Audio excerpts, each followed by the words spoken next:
Have you ever felt like you were doing everything right and still felt empty? Like no routine, no advice, no podcast could touch the ache you carry. What if it's not about doing more, but doing something softer? The fifth habit might sound like the easiest, but it's the one that changed me the most. 1 hour a day, no screen, just silence. It didn't just give me peace, it gave me myself back. And I want that for you too. It's strange, isn't it? How we can do everything right. Wake up early, stay organized, check off goals, follow the advice we've read 100 times, and still feel like something's missing. Like we're running a race we don't remember signing up for. You go through your day like clockwork, productive but numb, surrounded by noise but emotionally alone. You're functioning, yes, but inside it feels like something soft and essential has gone quiet. And maybe you don't talk about it, because everyone else seems to be doing fine. But late at night, when the house is quiet and your phone is finally out of reach, there it is again. That ache, that quiet, empty ache that whispers, "You're not okay, are you?" If this video spoke to something inside you, like it did for me, like and subscribe. You're not alone.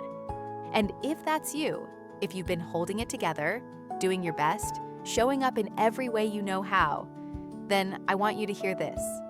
You're not failing. You're just exhausted. Not from laziness or weakness or lack of effort, but from carrying too much too quietly for too long. Somewhere along the way, you learn to survive by numbing, by pushing through, by silencing the parts of you that needed care. But surviving isn't the same as healing. And what you might need now is not more effort, but more tenderness. Not another productivity hack, but a way back to yourself. That's what this video is for. Today, I'm not going to give you tricks to get more done or force yourself into a better routine.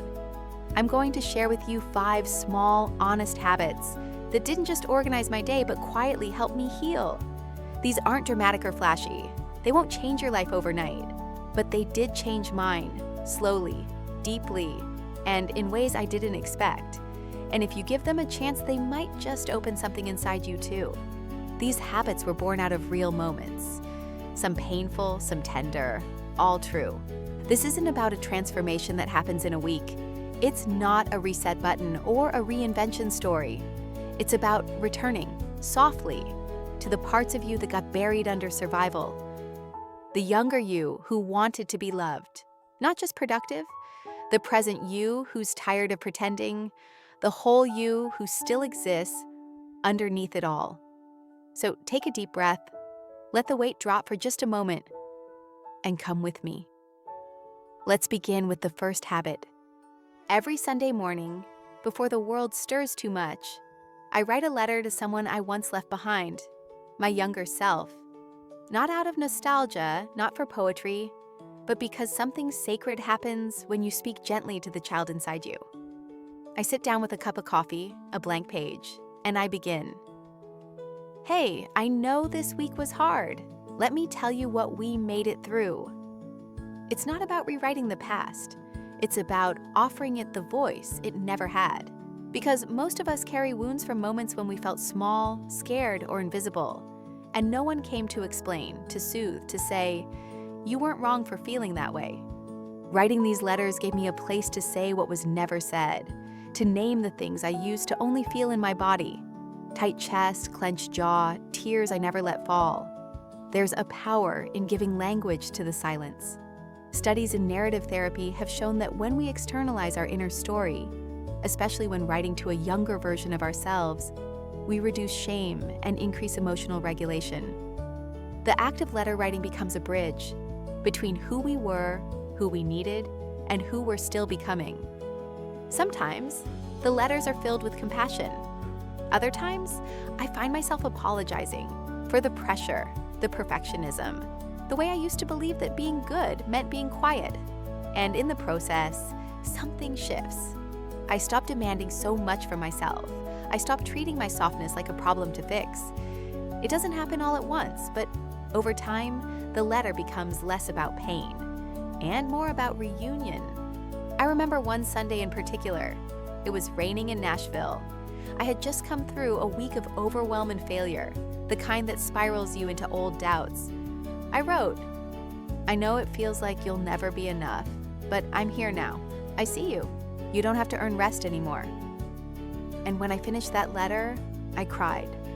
Not because I was sad, but because I finally believed the words I was writing. This isn't a habit you do to check a box. It's a habit that becomes a ritual of self-repair. You don't need fancy stationery or poetic sentences. You just need a moment of honesty. One page, one voice, one small act of remembering that you were always worthy of tenderness, even when the world forgot to give it to you. Try it this Sunday. Light a candle, find 5 minutes, write one sentence to the kid inside you. You might be surprised by what they say back. It's incredible how much noise we carry without realizing it. Not just the sound of traffic or phones or the people around us, but the noise inside, rushing thoughts, unfinished worries, the quiet panic we've trained ourselves to ignore. For years, I lived like that.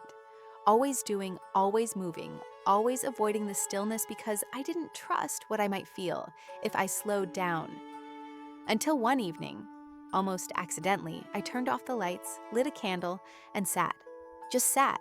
No distractions, no fixing. Just 5 minutes of being with myself. At first, it felt uncomfortable. My body twitched. My mind raced. I reached for my phone twice before remembering the point was to not escape. But then, something strange happened. After about 3 minutes, my breathing slowed. The tension in my shoulders softened. And emotions I didn't know were there began to surface. Not to overwhelm me, but to be seen. I wasn't analyzing them. I wasn't trying to change anything. I was simply making space. Lighting a candle became the symbol. A signal to myself that this was sacred, that I was safe, that I could feel what I needed to feel without judgment. Neuroscience supports this.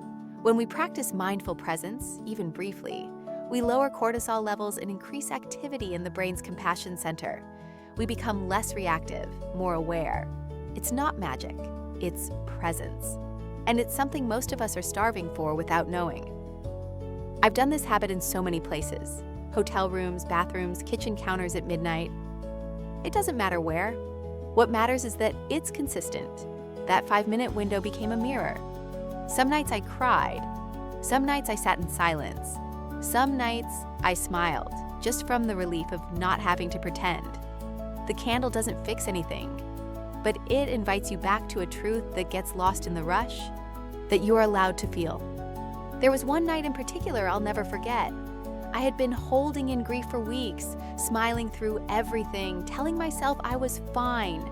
But when I sat in that quiet room, the tears came fast, deep, full-body sobs I didn't know I'd been carrying. And when they passed, I felt lighter. Not because the pain was gone, but because I had finally let it be real. This habit isn't complicated, but it's brave. Sit down tonight, light something small, be with yourself for 5 minutes. No fixing, no scrolling, just you, your breath, and the truth you've been trying to tell yourself. It's not about controlling your feelings. It's about making room for them to breathe. Which of these first 2 habits hit closest to home for you? Tell me in the comments. I'd love to know what it brought up for you. Some wounds don't shout, they whisper, they linger in the way we flinch at certain words, in the way we brace ourselves when nothing's wrong, in the way we try to stay ahead of disappointment so it doesn't catch us off guard again. I used to think healing meant forgetting, moving on, rising above, pretending it didn't matter anymore. But it kept showing up.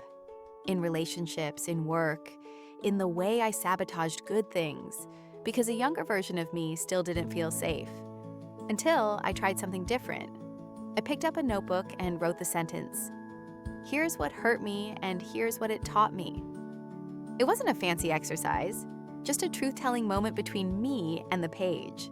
I wrote about the time I wasn't chosen, the friendship that ended without explanation, the time I was made to feel small for having big feelings. And then, under each one, I added what it taught me. Not in a toxic positivity way, not to justify it, but to name the resilience that came out of the wreckage. It taught me that silence hurts more than honesty. It taught me how to recognize what safe people sound like. It taught me that I can survive what once felt unbearable. There's real power in reframing, not by denying the pain, but by reclaiming the meaning.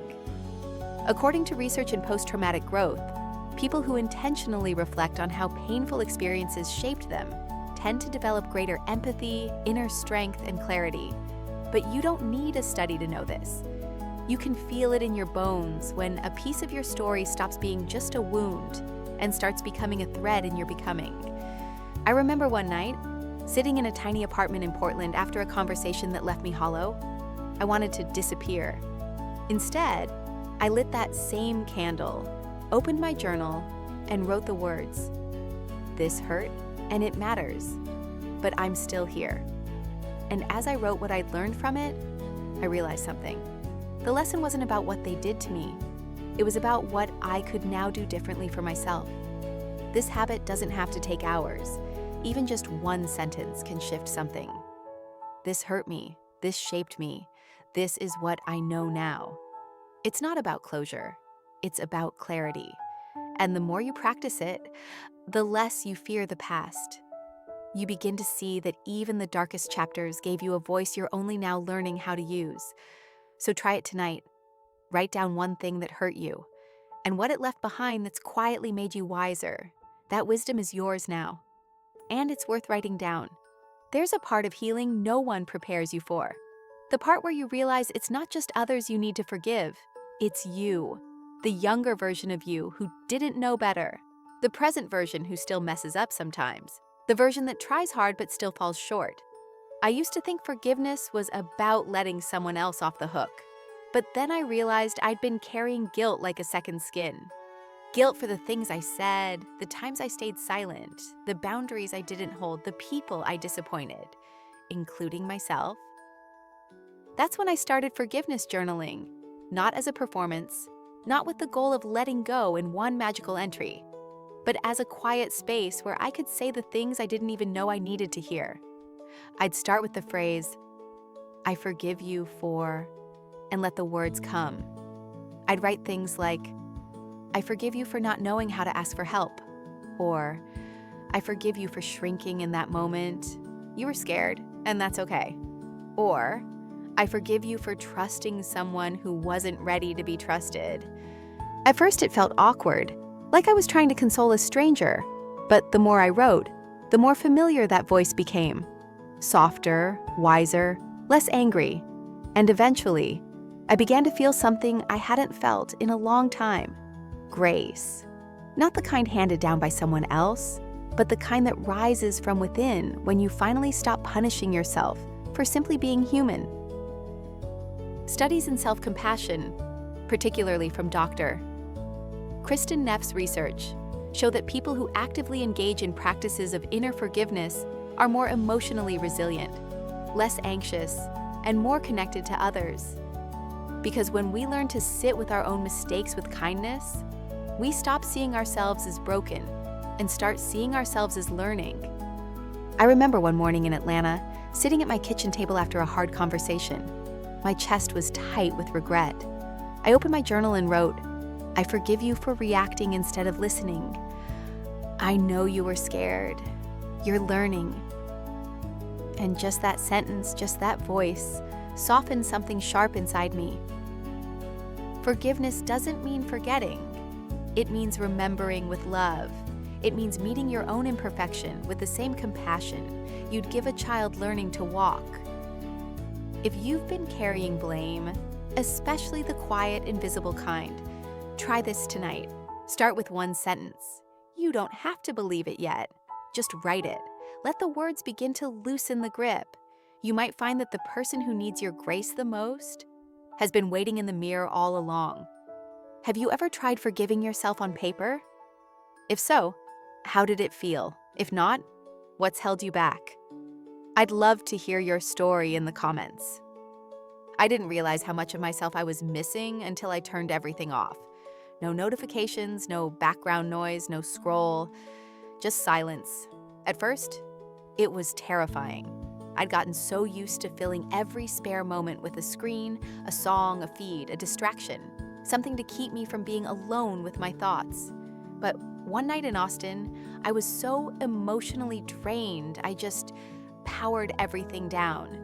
I left my phone in the kitchen, dimmed the lights, and gave myself 1 hour.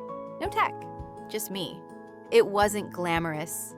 I wasn't meditating or journaling or doing anything productive. I just sat on the floor with a blanket and breathed. At first, all I felt was resistance. I kept thinking of things I should check, people I should respond to, emails I forgot to send. But slowly, as the minutes passed, something shifted. My thoughts settled. I began to notice the sound of my own breath, the way my body felt when it wasn't braced against the next ping. It was like meeting myself again after a long separation. We live in a world that teaches us to escape, to swipe away discomfort, to stay connected while we lose connection to ourselves. But the brain needs stillness. According to research on digital detox and cognitive restoration, even 1 hour a day away from screens can significantly improve emotional clarity, increase attention span, and reduce stress. Not because you're achieving something, but because your nervous system finally gets a break. What I found during those tech-free hours wasn't productivity. It was presence. Sometimes I'd just stare out the window. Sometimes I'd cry. Sometimes I'd stretch or scribble or hum a tune from childhood I'd forgotten. But always, I felt more whole afterward, like I'd retrieved a piece of myself I didn't know was missing. It's tempting to think of this habit as a luxury, something for weekends or retreats. But it's actually one of the most practical gifts you can give yourself. 1 hour, no phone, no laptop. Just a boundary between you and the noise. You don't need a plan. Just commit to the hour and let whatever needs to rise. Start tonight. Choose an hour. Power down. Let the silence be uncomfortable at first. Let it stretch. And then let it show you what you've been too distracted to hear. Because deep down, beneath the alerts and the algorithms, there is a voice inside you that knows exactly what you need. And it's been trying to reach you all along. This isn't about becoming a new version of you. It's about remembering the parts you left behind, the soft parts, the wise parts, the honest ones. Healing doesn't happen in one sweeping breakthrough. It happens in quiet habits, in 5-minute moments, in Sunday letters and candlelight silences, in choosing again and again to stop abandoning yourself. The world will keep pushing for performance, keep rewarding noise, keep telling you that healing has to look impressive. But the truth is, it doesn't. It looks like forgiveness scribbled in a notebook. It looks like admitting, just for one breath, that something hurt. It looks like turning off the phone and finally hearing your own voice again. These 5 habits won't change everything overnight, but they will open something. They will soften the way you speak to yourself. They will remind you that healing isn't about earning your way back to wholeness. It's about realizing you were never broken to begin with. So start with just one. Pick the habit that called out to you the most. Maybe it's writing to your younger self. Maybe it's turning off the world for an hour. Don't wait for a perfect time. There isn't one. There's just you, right now carrying so much, trying your best, and quietly longing to feel more whole. Let this be the day you take one small step toward yourself. Because you are not too late, you're not too far gone. You don't need to change who you are. You just need to come home to who you've always been underneath the noise. The healing you've been searching for doesn't live in someone else's advice. It lives in your own presence, your own permission, and in these small, quiet habits that remind you you're allowed to feel better. You're allowed to feel whole again, and you're allowed to begin now. If this moved you, drop a like, hit subscribe, and share it with someone who's ready to heal too.